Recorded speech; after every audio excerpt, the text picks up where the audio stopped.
If you're anything like me, you love Cinnamon Toast Crunch. That crunchy and sweet cereal is my favorite late night dessert. I came up with this dessert because I love scallion pancakes, and I envisioned eating one filled with cinnamon sugar instead of scallion and sesame. The result is flaky, irresistibly crunchy, and perfectly cinnamony. It's like eating Cinnamon Toast Crunch in pastry form. You start this recipe by making the dough, which couldn't be any easier.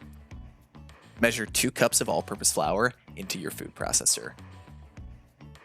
I will fill my kettle up with water and put it on the stove to get it boiling.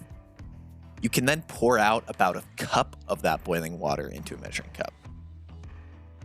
I will slowly stream the boiling water into the food processor until about a rough dough forms. Once the dough starts to come together, we can take it out of the food processor and onto a floured workspace. You can knead the dough for about a minute or two until it's really nice and supple. Once the dough is soft and smooth, we'll put it into a floured bowl for about 30 minutes to rest.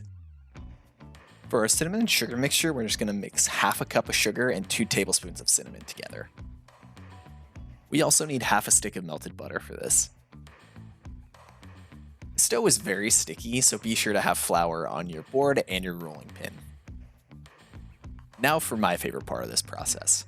Flour your surface and cut your dough into 4 even pieces.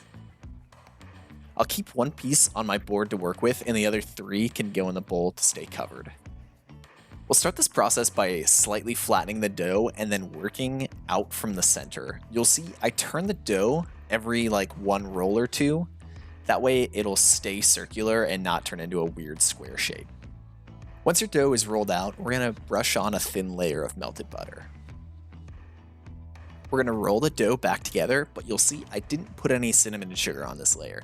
That's important because we're going to have to re-roll it a couple times, and if you put sugar into the dough this early, it's actually just going to tear through the dough with the amount of rolling that we're doing.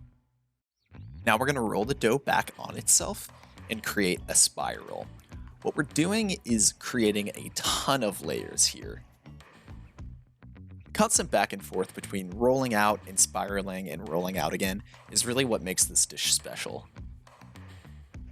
I like to put a bit more flour, but not too much because you need this to hold together.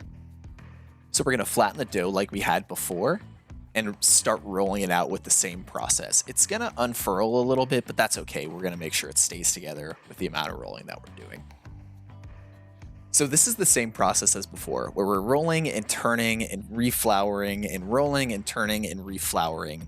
All of this rolling is incredibly important. What it does is we're layering the butter and the dough similar to like a croissant.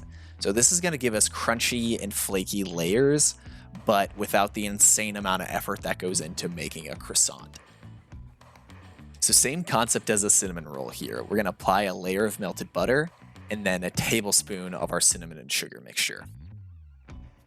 I like to actually rub the cinnamon sugar into the butter for a second just to make sure everything is good and mixed and everything is evenly coating the dough.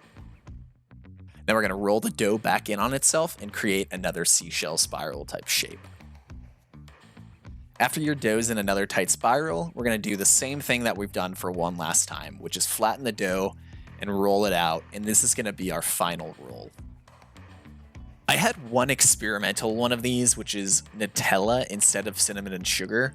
Just on the last roll, I filled it with Nutella. It did not turn out very good though. The Nutella was just mushy instead of light and crunchy, and it was a bit gross. Would not recommend that for sure. This last roll, we don't need to be as thin as all the others because this has to be able to fit into our pan. I'm going to quickly roll out the rest of these and then I'll meet you guys at the stove. Get your favorite skillet over medium heat with enough oil to fully cover the bottom. You can use the bottom of a wooden spoon to confirm how hot it is. If you see bubbles around the spoon, you're ready to go. Carefully, and I do mean carefully, lay your dough into the oil. This oil is really hot, so you need to make sure you're laying your dough away from you, not to splash it onto yourself. We're going to give this about 2 minutes per side. I like to shake the pan constantly as I go, because if you don't, you'll get these blonde spots where oil never reached. Be sure to shake on a bit of extra cinnamon and sugar on both sides when it comes out of the oil. As long as it's hot, it's going to stick and you'll have a nice cinnamon sugary outer layer and a crispy shell. All right, you're gonna work your way through those, and once they're all done, you are ready to go. I like to cut them into fourths, and they are so good with coffee. Honestly, this is one of the best things I make in my life right now. They are so crunchy, so flaky. They hit that craving in such a big way. It's amazing.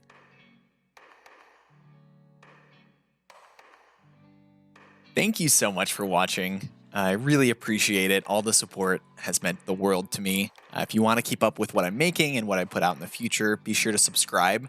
Give this recipe a try. I think it's the shortest recipe I've put out so far. So hopefully you like it. Let me know what you think.